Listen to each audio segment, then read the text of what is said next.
Yes, GS Paul again, please. Today we'll be seeing the last portion of the skeletal system, and this is concerning the thoracic cage. The thoracic cage, which is made up of the vertebrae, the ribs, and the sternum. Vertebrae towards the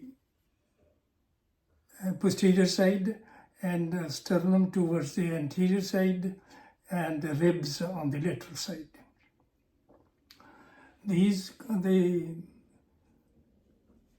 thoracic cage protects the lungs and the heart, which are probably the most important parts of our body. Now, the sternum here and the vertebral column there, and these are the ribs. There are actually 12 pairs of ribs which join the vertebral column behind and the sternum in front, thus making a cage. Now these 12 pairs of ribs are of different types. The first 7 pairs of ribs are called the true ribs, and the next 3 pairs of ribs are called the false ribs, and the 2 ribs at the lower end are floating ribs. The difference is that the true ribs join the vertebral column and the sternum, and the false ribs do not join the sternum directly, but they get together and join the sternum collectively, the 3 ribs. And the 2 ribs keep on floating. That means they start from the vertebral column but do not reach the sternum. Hence they are the floating ribs. Each rib actually consists of 3 parts, which is the true rib, the part which joins the vertebral column, the vertebral piece, the part which is in between is called the middle piece, and the part which joins the sternum is called the sternal piece. Now at the sternal piece there is a costal cartilage which connects the rib with the sternum. It permits the ribs to move when the respiration takes place, for the accommodation of the accommodation of the lungs. Now, the sternum consists of 3 parts: the manubrium in the above, and the body of the sternum, and the lower portion is called the xiphoid process. And these are the 12 pairs of ribs which collectively make the thoracic cage, along with the sternum and the vertebral column. Now, in addition to the thoracic cage, we are supposed to see the joints. The point where 2 bones come in contact is called the joint. I have told you probably in the beginning that there are 206 bones and there are 360 joints, in such a way that the whole body is flexible, can move from one place to another, and becomes like this, can be collapsed. These types of joints are 3 main types of joints: the fibrous joints, the cartilaginous joints, and the synovial joints. The fibrous joints are also called synarthrous.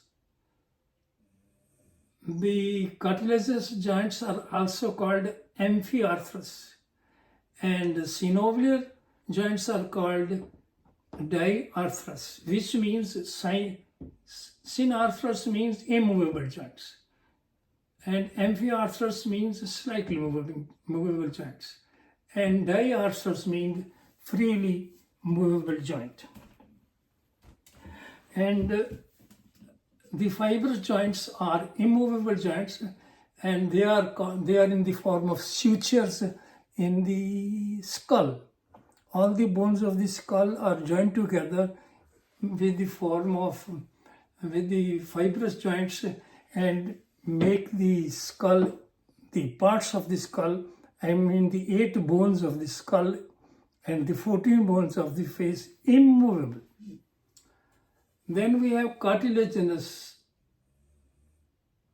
joints which make the structures slightly movable, and they have in between the 2 bones the cartilage, and the example is the vertebrae. Vertebrae are cartilaginous joints. Synovial joints are the joints which are freely movable joints, and synovial joints are of 6 types. The most movable joint is the pivot joint between the axis vertebra and the skull.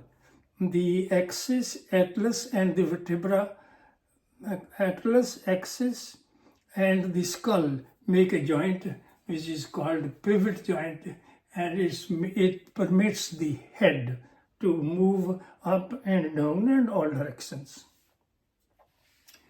Then we have ball and socket joints, which are at the shoulder and at the hip, which make the 2 portions of in the form of ball and socket.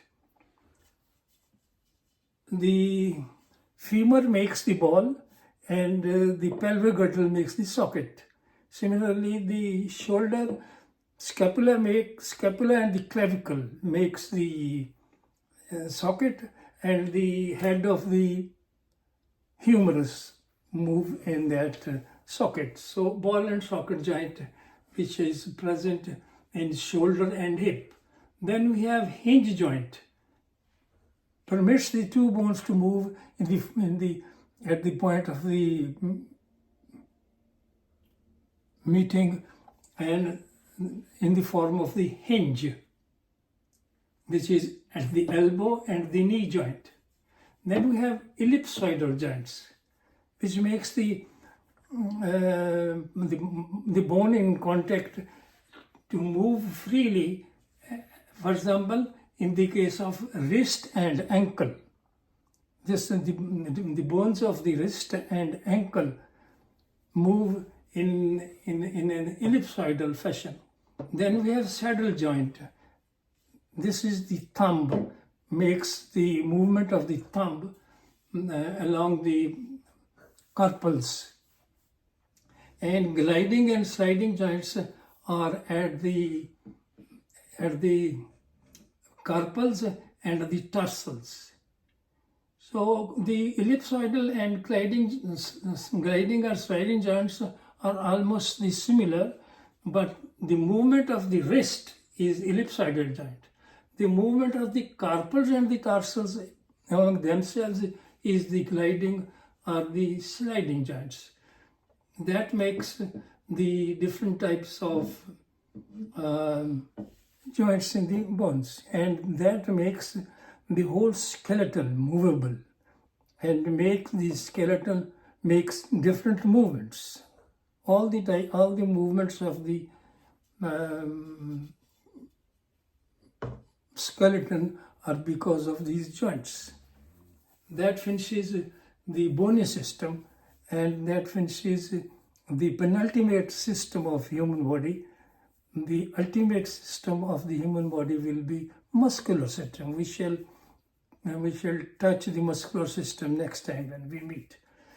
I would like to repeat, as I do it often, you must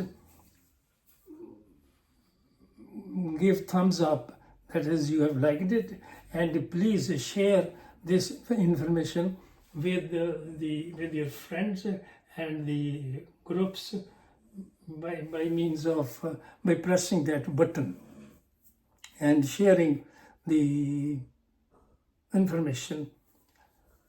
And lastly, the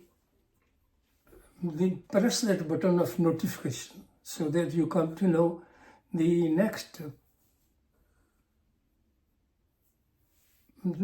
lesson as I upload it. Thank you very much for today.